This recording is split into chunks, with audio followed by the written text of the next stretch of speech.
नमस्कार, India news देख रहे हैं आप। आपके साथ मैं अभिषेक पांडे। हमारे खास कार्यक्रम में आप सभी का स्वागत। बात करेंगे हम पाकिस्तान की फजीहत को लेकर।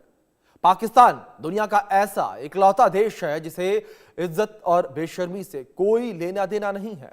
दुनिया भर में पाकिस्तान की बार बार बेइज्जती होती है, लेकिन पाकिस्तान ने हुक्मरानों को कोई फर्क नहीं पड़ता। ताजा मामला यहां पर सामने आया स्विट्जरलैंड के दावोस से, जहां पर सिंध और पश्तूनों ने पाकिस्तान के फुल बेइज्जती कर दी। दरअसल पाकिस्तानी पीएम शहबाज इन दिनों दावोस में है। वो यहां पर वर्ल्ड इकोनॉमिक फोरम में बैठक में शामिल होने के लिए आए हुए हैं ताकि दुनिया को बेवकूफ बनाकर कुछ निवेश पाकिस्तान में लाया जा सके। लेकिन सिंध और पश्तूनों ने दावोस की बर्फीली सड़कों पर पाकिस्तानी फौज और सरकार के जुल्म को बेनकाब कर दिया। दावोस में सिंध और पश्तून एक्टिविस्टों ने पाकिस्तानी फौज, आतंकियों के लिखे नारे, पोस्टर लहराए। पाकिस्तान सरकार और पाकिस्तानी फौज मुर्दाबाद के नारे भी लगाए गए, जिससे पाकिस्तान की दुनिया के सामने पोल खुल गई। कैसे पाकिस्तानी सरकार पाकिस्तानी फौज के जरिए सिंध, बलूचिस्तान और खैबर पख्तूनख्वा में जुल्म ढा रही है, कैसे इन इलाकों में मानवाधिकारों का सरेआम उल्लंघन हो रहा है। कोई भी सरकार के खिलाफ आवाज उठाता है तो कैसे प्रदर्शनकारियों को जबरन गायब कर दिया जाता है। नागरिकों के खिलाफ टारगेटिंग होती है, टारगेट किलिंग होती है और गिरफ्तार लोगों को टॉर्चर किया जाता है। पुलिस कस्टडी किलिंग पाकिस्तान में आम बात हो गई है। ऐसे में बड़ा सवाल है कि आखिर पाकिस्तान क्यों अपने लोगों की बात नहीं सुनता। आखिर पाकिस्तान कब तक आतंक की राह पर चलेगा और कब तक पाकिस्तान ऐसे ही शर्मसार होता रहेगा। इसी मुद्दे पर हम खास मेहमानों से चर्चा करेंगे, बातचीत करेंगे, समझने की कोशिश करेंगे कि क्या स्थितियां जो हैं इस वक्त बनी हुई नजर आ रही हैं। और इस बीच दो तस्वीरें भी आपके स्क्रीन पर लगातार चल रही हैं। ये दावोस की दो तस्वीरें हैं। एक और जहां निवेश के लिए पीएम शहबाज शरीफ पहुंचे, तो दूसरी ओर पाकिस्तानी सेना और सरकार के खिलाफ पश्तूनों ने मोर्चा खोल दिया। पूरी दुनिया के सामने पाकिस्तान को बेनकाब कर दिया। और ये पहली बार नहीं जब पाकिस्तान के इंटरनेशनल बेइज्जती हुई हो। पहले भी पाकिस्तान कई बार शर्मसार हो चुका है। तो आप समझिए किस तरीके से ये पाकिस्तान की बेइज्जती, किस तरीके से पाकिस्तान के हुक्मरान जब दावोस पहुंचे तो विरोध किया गया। ये तस्वीरें पाकिस्तानी आर्मी की अब आपको हम दिखाएंगे, और जो कि पख्तूनख्वा इलाके में जुल्म की है। कैसे पाकिस्तानी सैनिक जो है सोलर पैनलों को तोड़ रहे हैं। तस्वीरें देखिए आप इस स्क्रीन पर, ताकि आवाम को इसका फायदा न मिल सके। साथ ही आप पाकिस्तानी आर्मी के मूवमेंट भी देखेंगे कि किस तरीके से पाकिस्तानी आर्मी के मूवमेंट जो है वो लगातार जारी है। ये तस्वीर आपके स्क्रीन पर देखिए किस तरीके से ये जो सोलर पैनल है उसे पाकिस्तानी आर्मी के द्वारा तोड़ा जा रहा है ताकि लोगों तक इसका फायदा ना पहुंचे, लोगों तक बिजली जो है वो ना पहुंच पाए। वहीं दावोस में किस तरीके से शर्मसार कर देने वाला मामला सामने आया पाकिस्तान को, वो आपको बताते हैं ग्राफिक्स के माध्यम से। वर्ल्ड इकोनॉमिक फोरम में हिस्सा लेने के लिए पाकिस्तानी प्रधानमंत्री जो हैं वो पहुंचे हुए हैं। आप समझिए पूरा मामला। पीएम शहबाज के सामने पाकिस्तान शर्मसार हो गया, पाकिस्तान की बेइज्जती हो गई। सिंधी और पश्तूनों ने पाकिस्तानी सरकार के खिलाफ दावोस में मोर्चा खोल दिया। स्विट्जरलैंड में दावोस की सड़कों पर पाकिस्तान मुर्दाबाद के नारे गूंजते सुनाई दिए। पाकिस्तानी सरकार और पाकिस्तानी सेना के खिलाफ यहां पर नारेबाजी की गई है। पाकिस्तानी सेना पर लोगों को जबरन गायब करने का आरोप है। लोगों को फर्जी मुठभेड़ों में हत्या करने के भी आरोप लगाए गए और बेगुनाह नागरिकों की हत्या और मानवाधिकारों का उल्लंघन यहां पर किया गया। पश्तूनों ने पाकिस्तानी सेना के जुल्म को बेनकाब कर दिया। तो आप समझिए किस तरीके से यहां पर जो है पाकिस्तान जो है शर्मसार हुआ है दावोस में, और पीएम शहबाज के सामने पाकिस्तान शर्मसार हुआ है। तो आप समझिए सिंधी और पश्तूनों ने पाकिस्तानी सरकार के खिलाफ मोर्चा खोल दिया। और यहां पर पाकिस्तानी फौज के जुल्म को लेकर बात करें, सिंध बलूचिस्तान में लगातार जुल्म है। आम जनता को निशाना बनाते हैं पाकिस्तानी सैनिक और लगातार मानवाधिकारों का उल्लंघन होता है। सरेआम ये उल्लंघन जो है वो किया जाता है। सरकार के खिलाफ आवाज उठाने पर जबरन गायब कर दिया जाता है और परिवार वालों को जानकारी तक नहीं मिलती। नागरिकों के खिलाफ टारगेट किलिंग जो है वो होती है। आप समझिए किस तरीके की स्थितियां हैं। गिरफ्तार लोगों को जो है टॉर्चर किया जाता है। पुलिस कस्टडी किलिंग यहां पर आम बात हो चुकी है। पुलिस कस्टडी में लोगों की हत्या कर देना एक आम बात हो चुकी है। अब कर्ज के दलदल में पाकिस्तान है। पाकिस्तान पर जो कर्ज है वो उसकी जीडीपी का 70% का हिस्सा है। पिछले वित्त वर्ष की तुलना में 13% अधिक इस बार पाकिस्तान के ऊपर कर्ज है। चीन का 50,000 करोड़ का कर्ज पाकिस्तान के ऊपर है। आप समझिए किस तरीके से कर्ज की तले दबा है। सऊदी अरब का 22,000 करोड़ का कर्ज है और पाकिस्तान हर दिन जो है 2,000 करोड़ का कर्ज लेता हुआ नजर आ रहा है। IMF ने 1.2 अरब डॉलर का नया कर्ज जो है वो दिया है। तो आप समझिए किस तरीके से पाकिस्तान इस वक्त कर्ज के दलदल में फंसा हुआ है। लगातार पाकिस्तान जो है वो कर्ज ले रहा है और हर दिन करीब 2,000 करोड़ का कर्ज जो है पाकिस्तान के द्वारा लिया जा रहा है। इस विषय पर बातचीत करने के लिए अब हमारे साथ दो खास मेहमान जुड़ गए हैं और सबसे पहले हमारे साथ जुड़े हैं विदेश मामलों के जानकार डॉक्टर दीपक नागर। दीपक नागर जी, बहुत स्वागत आपका। और दीपक जी, जिस तरीके से दावोस में पाकिस्तान का विरोध प्रदर्शन किया गया, क्या एक वैश्विक मंच को आधार बनाकर अंतर्राष्ट्रीय मंच पर इस आवाज को उठाने की कोशिश की गई है ताकि अंतर्राष्ट्रीय जो संगठन है वो भी इस चीज को सुने और इस चीज पर अपनी आवाज उठाएं और पाकिस्तान के ऊपर दबाव बनाएं? बहुत बहुत धन्यवाद मनोज जी। बिल्कुल सही आपने कहा। देखिए, मंच डावोस में जिस तरह से ये प्रोटेस्ट हुए हैं, ये एक पाकिस्तानी स्टेट के दोहरे चरित्र को दिखाते हैं। देखिए, पाकिस्तान एक ऐसा स्टेट है जहां स्टेट के पास आर्मी नहीं, आर्मी के पास एक स्टेट है। जी जी। अब ये दिखाता है कि मुंबई हो चाहे पहलगाम हो, ये पश्तूनों को गायब करने वाली, मस्जिदों पर बम गिराने वाली सेना हमको कश्मीर पर उपदेश देती है। जी। आप समझिए, जिन इंटरनेशनल ऑर्गेनाइजेशंस के बेसिस पर ये हमको गाली देने की कोशिश करते हैं, उन्हीं के आप आंकड़े देखें। 14,000 से ज्यादा लोग अभी पिछले कुछ समय में वहां पे गायब हैं। जी। आप समझिए, पाकिस्तान की एजेंसी ISI पश्तूनों के खून से अपनी ताकत बना रही है। हजारों लोग जिस तरह से गायब हो रहे हैं, मुठभेड़ों में जिस तरह से कत्ल किए जा रहे हैं, ये साफ साफ दिखाता है कि किस तरह दोहरी मानसिकता, दोहरा चरित्र पाकिस्तानी स्टेट का है। मनोज जी, एक बात समझने वाली और है कि ये बहुत सारी इंटरनेशनल ऑर्गेनाइजेशंस है। जो UN का एक वर्किंग ग्रुप है, उसी ने बताया ये एक इनका पैटर्न है। चाहे आप बात कर लीजिए बलूचिस्तान की, चाहे आप पश्तून्स की बात कर लीजिए, इतने लोगों को इन्होंने इतने मैसिव लेवल पे गायब किया है, उनकी लाशें मिलती हैं। दूसरा, इसमें एक इकोनॉमिक एंगल है मनोज जी, जो हमको समझने की बेहद मजबूत जरूरत है। वो है मिनरल्स का, रेयर मिनरल्स का, बहुत सारे नेचुरल रिसोर्सेज का वहां से एक्सप्लॉयटेशन करना। जी। और उसमें चाइना एक बड़ा फैक्टर है।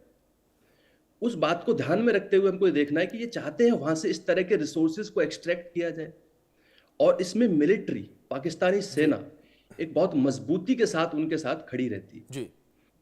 तो ये मनोज जी साफ साफ दिखाता है इनका दोहरा मानचरित्र, मानवाधिकारों का इस तरह से उल्लंघन, इतने बड़े पैमाने पर इस तरह से लोगों का गायब होना।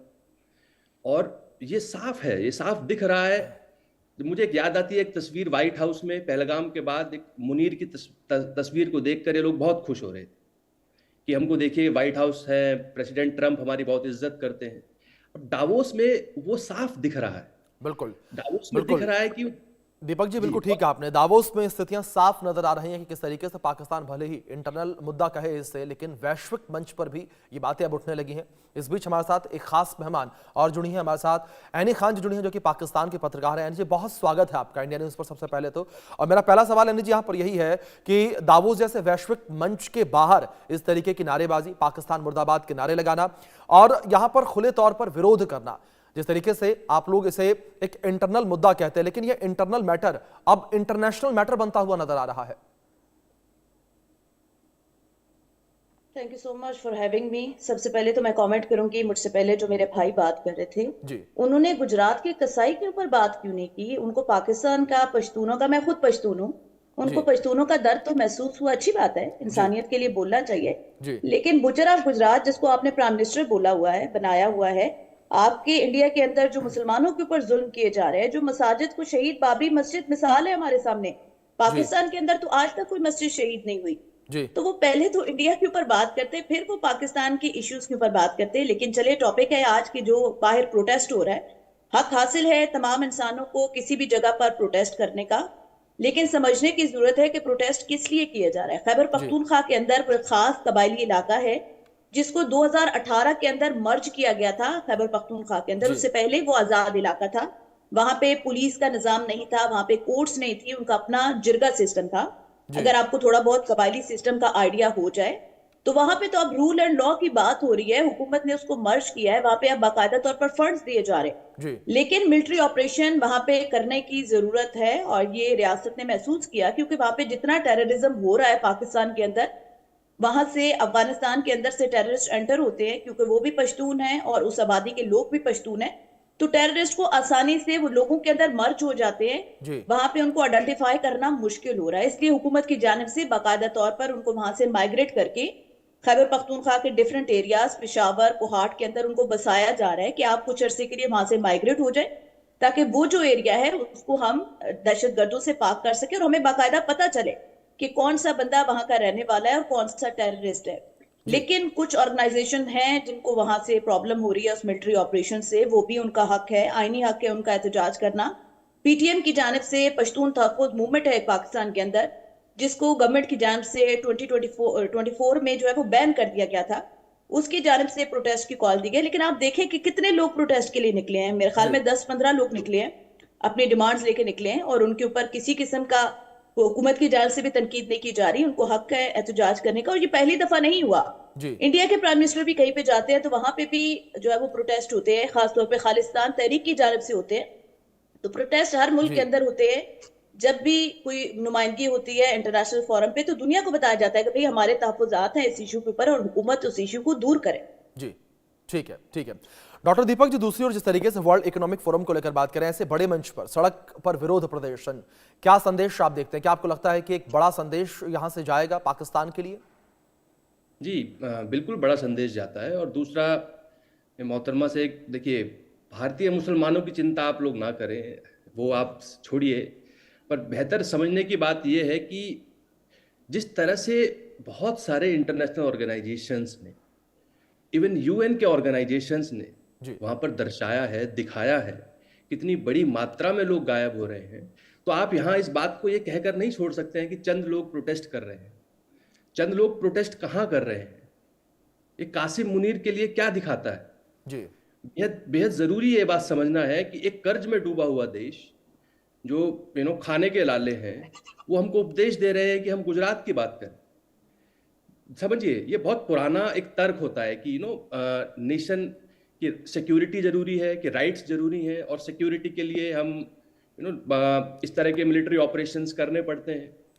आप समझिए, बहुत सारे ऐसे देश, और यहाँ बात आती है इंटरनेशनल ऑर्गेनाइजेशंस की, जहाँ इस तरह से सिक्योरिटी के नाम पे, सोवरेनिटी के नाम पे, अपनी ही पॉपुलेशन पे एथनिक क्लिनजिंग जब आप लोग कर रहे हैं, तो ये साफ दिखाता है कि अब जरूरत है बहुत सारे इंटरनेशनल ऑर्गेनाइजेशंस को, यूएन सिक्योरिटी काउंसिल को एक मजबूत पक्ष रखने के लिए, क्योंकि ये कोई नया पैटर्न नहीं है।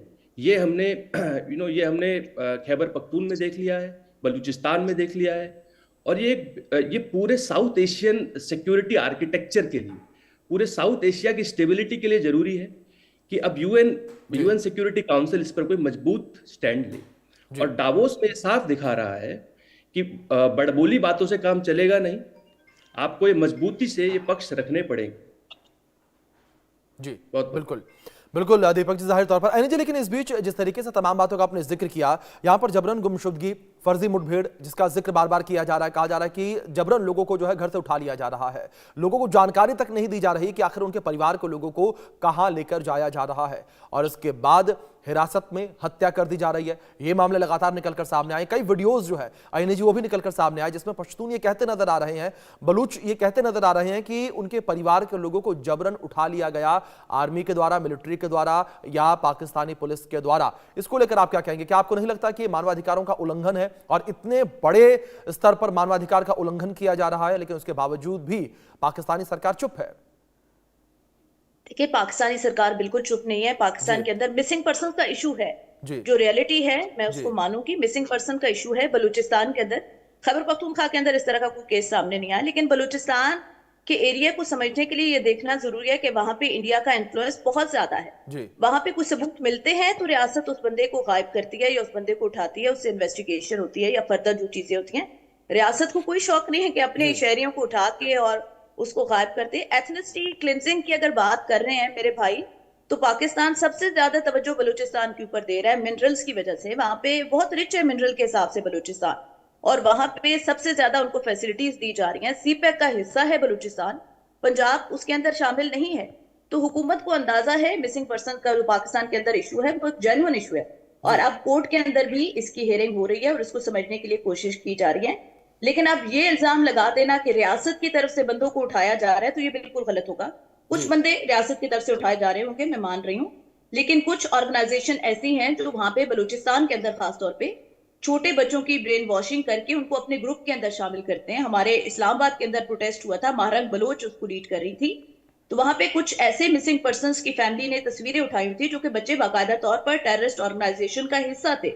जी बाद में रियासत की जानिब से प्रूफ भी दिए गए कि भाई ये देखें कि आपके बच्चे इन ऑर्गेनाइजेशन का हिस्सा हैं। आईनी जी मैं एक चीज में और इंक्लूड करना चाहूंगा। जिस तरीके से महरंग बलोच का आपने जिक्र किया, अगर महरंग बलोच को लेकर बात करें, महरंग बलोच को लेकर भी आरोप लगे कि कई दिनों तक तो आर्मी के द्वारा, मिलिट्री के द्वारा जो है कोर्ट में पेश नहीं किया गया महरंग बलोच को, जबरन जो है बंदी बनाकर रखा गया। इसके बाद जो है काफी दिनों के बाद, कम से कम 2 से 3 महीने हिरासत में रखने के बाद, जिसे जो है गलत हिरासत कहा गया बार बार बीएलए के द्वारा भी और बलूचों के द्वारा भी, उसके बाद जाकर उन्हें पेश किया गया। और उसके बाद जब कोर्ट से उन्हें ये कह सकते हैं कि एक तरीके से बाहर आने का आदेश दिया गया, उन्हें जब कोर्ट ने बेल दे दी, उसके बाद भी उन्हें मिलिट्री ने नहीं छोड़ा, तो क्या ये मानवाधिकारों का उल्लंघन नहीं? क्या ये एक सही रास्ता कि कोर्ट के जो ऑर्डर्स हैं उन्हें भी नहीं माना जा रहा?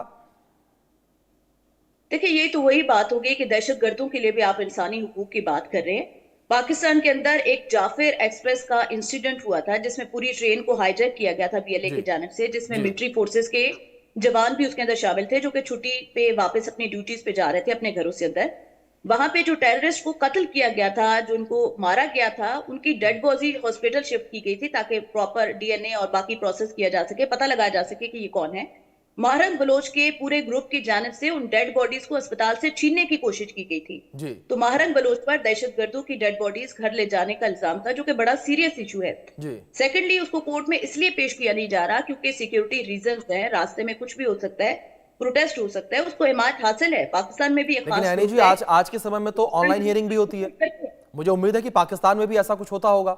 आज के समय में अगर इस तरीके से कोई सेंसिटिव मुद्दा होता है, और जो आपने जिक्र किया कि रास्ते में हमला हो सकता है या जान को खतरा हो सकता है, तो ऐसे में ऑनलाइन हियरिंग भी होती है। ऑनलाइन हियरिंग महरंग बलोच की हो रही है। यही केस पाकिस्तान में एक सियासी रहनुमा है इमरान खान, उनके साथ भी हो रहा है। ऑनलाइन पाकिस्तान के अंदर अब हियरिंग हो रही है। इस तरह के जो केसेस हैं वो सामने अभी आए हैं।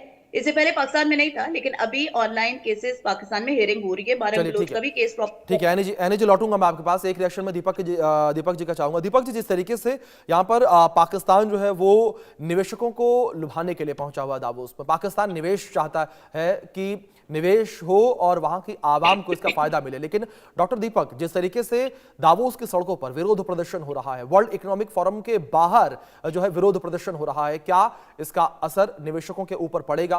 क्योंकि जिस तरीके से तस्वीरें निकलकर सामने आई है, पूरी दुनिया देख रही है, तो इन तस्वीरों को जो निवेशक वहां पर पहुंच रहे होंगे, जाहिर तौर पर वो भी देख रहे होंगे। जाहिर है, बिल्कुल मनोज जी। देखिए, दीपक जी, अभिषेक जुड़ा हूं मैं आपके साथ। जी जी निवेश, कोई भी इन्वेस्टर, कोई भी इंटरनेशनल इन्वेस्टर ऐसी जगह क्यों निवेश करेगा जो आतंकवाद का एक गढ़ है? जी आप समझिए, जी ये कुछ नया नहीं है। बहुत लंबे समय से ऑपरेशन राहे हक, राहे रस्त, ब्लैक थंडर स्टॉर्म, जर्ब ए अजब, इतने ऑपरेशंस इस तरह के किए गए हैं, इतनी इंस्टेबिलिटी वहां पर है। तो निवेशक ऑब्वियस सी बात है कि निवेशक इस ऐसी जगह पर क्यों इन्वेस्ट करेगा? दूसरा, चाइना पाकिस्तान इकोनॉमिक कॉरिडोर की बात कर रहे थे। समझिए, चाइना एक बड़ा फैक्टर है, और क्योंकि ये दोनों ही जगह पर, चाहे खैबर पख्तून हो, चाहे बलूचिस्तान हो, बहुत ही मिनरल रिच एरियाज हैं। बहुत ही ज्यादा वहां पे oil, gas, rare earth minerals, बहुत सारे मिनरल्स अवेलेबल हैं। तो ऑब्वियसली उस बात पर इन दोनों की नजर है। और ऐसे में इस तरह से लोकल लोगों के, एथनिक लोगों के साथ इस तरह का रिप्रेशन, ये एक बहुत पुराने पैटर्न को दिखलाता है। बात कर रहे थे आप कह रहे थे ऑनलाइन हियरिंग। आप जी देखिए, आप गलत समझ रहे हैं। ये सब बातें एक लोकतांत्रिक देश में अच्छी लगती हैं, जी और ये कह देना कि ऐसे पाकिस्तान जैसे देश में रूल ऑफ लॉ से चीजें चलेंगी, ये अपने आप में एक्सपेक्ट करना ही एक बेईमानी है। तो आप समझिए, निवेश और निवेश के लिए जा रहे हैं, जी पर निवेश आतंकवाद के गढ़ में कोई निवेश क्यों करेगा? जी जी बिल्कुल। एनी जी, दूसरी ओर जिस तरीके से यहाँ पर विदेशी एजेंडा बताकर पाकिस्तानी सरकार कब तक बच पाएगी, क्या लगता है आपको? क्योंकि लगातार जो भी प्रदर्शन होते हैं उन प्रदर्शनों को लेकर पाकिस्तानी सरकार बार बार यही कहती है कि विदेशी एजेंडा है। और जिस तरीके से एनी जी अभी आपने भारत का भी नाम लिया था, अगर भारत के लेकर अगर बात की जाए, बीएलए जो कि सबसे प्रमुख संगठन है, आप भी जाहिर तौर पर इस चीज को जानते होंगे, जाफर एक्सप्रेस का आपने जिक्र किया, जाफर एक्सप्रेस पर जो हमला हुआ उसका भी श्रेय सीधे तौर पर बीएलए ने लिया, बीएलए ने जिम्मेदारी ली, उसने कहा कि हमला हमने किया है और किसी के भी इन्फ्लुएंस में आकर हमने हमला नहीं किया।